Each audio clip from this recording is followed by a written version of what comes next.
In the Mix is presented by Bon Tai Restaurant and Lounge. Welcome back to the BriMix. One of the most exciting things and challenging things, and really quite an honor for me, was when I got accepted into the FBI Citizens Academy.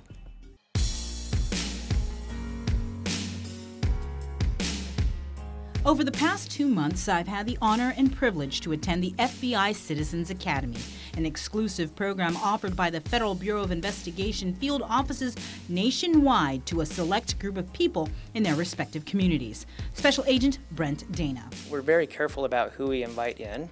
They're normally nominated either by alumni that have already gone through the academy, or also by our work personnel who interact with the community on a daily basis. So we'll have a number of people that are submitted as recommended for the Citizens Academy. Out of those that are submitted, there's a process that we go through to hone the class down. Obviously, we have limited space and resources, so we can't just have everybody that's submitted, because that'd be a lot of people.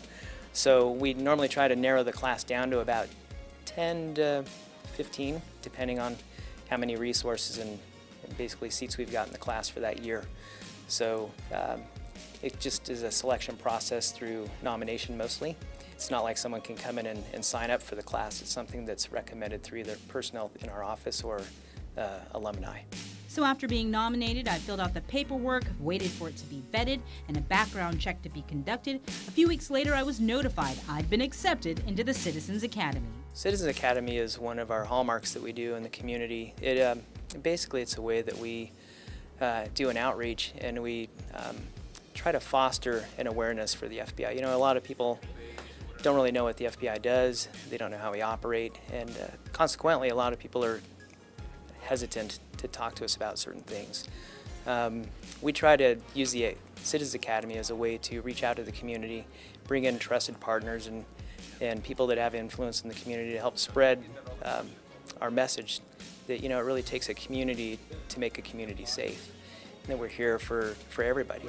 But as we do the Citizens Academy, we kind of teach them over a 6 to 8 week period, and we just try to kind of let them peek behind the curtain a little bit, see what we do on a daily basis, whether it's evidence collection or whether it's investigating white-collar crimes or, you know, other types of things. So it really just fosters an awareness among the community and brings our partners closer to us. For 2 months, our group, the class of 2018, learned about the FBI's role in white-collar crime and fraud, the color of law, counterintelligence, regional issues, cybercrime, online threats and corruption, counterterrorism, weapons of mass destruction, and techniques investigators use to collect evidence, such as lifting fingerprints, using impression tool marks, and using an alternate light source. One of the main staples for an investigator is going to be the evidence that you collect. And as we were discussing tonight, you know, you'll have a crime scene, and then you've got the lab that's ready to process whatever's in that crime scene. Our job as evidence collectors, as investigators, is to bridge that gap, somehow collect the evidence and maintain it in the condition that it's in at the crime scene, and safely get that to the lab so that they can analyze it for us. So tonight we went over several of those types of techniques that we do, as well as different situations we might assist in, whether it's assisting local police department gather evidence because they don't have the resources, whether it's natural disaster, whether it's a airplane that goes down. You know, there's several different ways that we help with evidence collection that aren't typically thought of by a lot of people.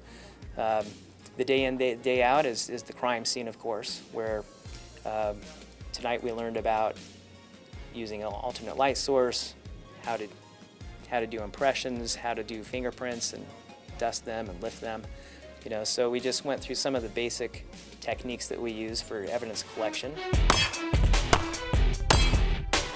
The highlight of the Citizens Academy, for me at least, was the firearms training. It was the first time I've ever shot a gun, so me being nervous is an understatement. This is the M4 carbine. It's one of the weapon systems that we use in the FBI.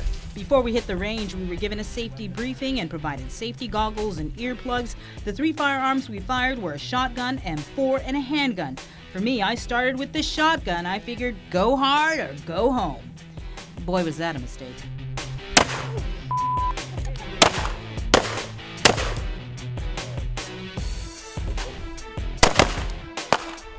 helps to put that elbow down. Like that. Yep. There you go.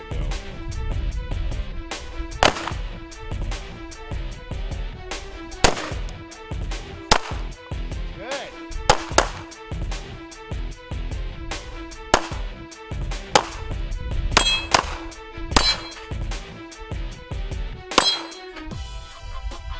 During the training, we finished with a sharpshooter competition. No, I didn't win, but congratulations to our class sharpshooter Frank Atoigui and second place finisher Sam Mabini. After 2 months of classes, we received our certificate of completion. Sabrina, Salas Montanano. Task Force Talon Commander Lieutenant Colonel John Castro delivered the keynote address during our graduation ceremony. I challenge each of you to ponder the following questions. How will I lead myself? How will I lead my organization? And how does my leadership impact the community? I commend you for taking the time out of your busy schedule over the past 8 weeks to gain a better understanding of federal law enforcement. I join everyone here in congratulating you, the 11 graduates of tonight's FBI Citizens Academy. Our community thanks you for your commitment to us. We'll keep this show rolling after the break.